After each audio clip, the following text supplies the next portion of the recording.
Hi YouTube, this is my curls with you. I hope all is well. Today I'm going to be showing you something a little different.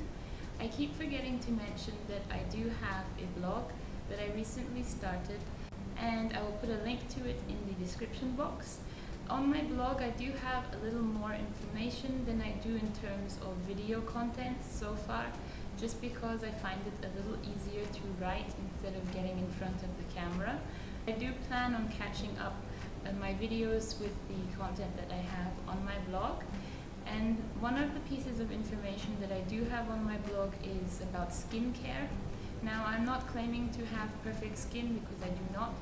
However, since I started incorporating more natural ingredients into my routine, I have noticed a much better improvement in the condition of my skin, and I just wanted to share some of the mixtures that I use and some of the routines that I do, which is what I'll be doing today.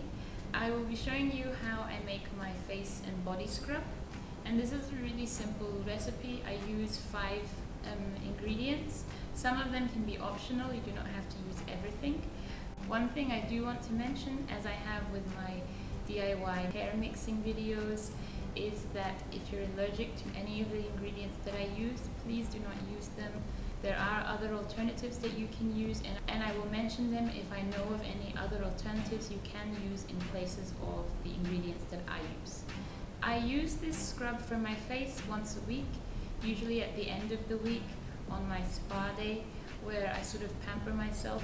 I find it's important that you find some sort of time just to give yourself a little bit of pampering to regenerate yourself for the coming week.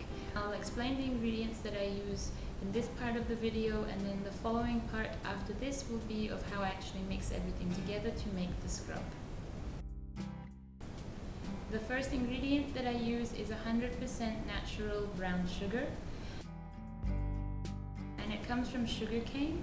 And when you're buying brown sugar, you should look at the back to make sure that it's 100% brown sugar, just because some of the times the manufacturers will use white sugar and then either coat the sugar with molasses to make it look like it's brown sugar, or use some sort of dye to alter the color. Now, there is no harm in using white sugar. I just prefer to use brown sugar because I have really sensitive skin, and white sugar seems to be a little harder on my skin, so when I use brown sugar I had better results. And the second ingredient that I use is almond oil. You do not have to use almond oil, especially if you're allergic to nuts. You can use an oil of your preference. I like using almond oil because it's not very greasy and it's not heavy or anything, so it makes my skin feel moisturized as opposed to coated with oil. The third ingredient that I use is pure honey. I use either mountain honey or wildflower honey. I used to use organic honey. However, every time I go to the store to try and pick up a new bottle, they either seem to have run out or are just bringing in new stock.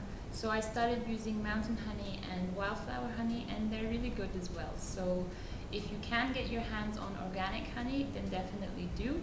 Otherwise, as long as it's 100% pure honey, you're good to go. And the fourth ingredient that I use is glycerin.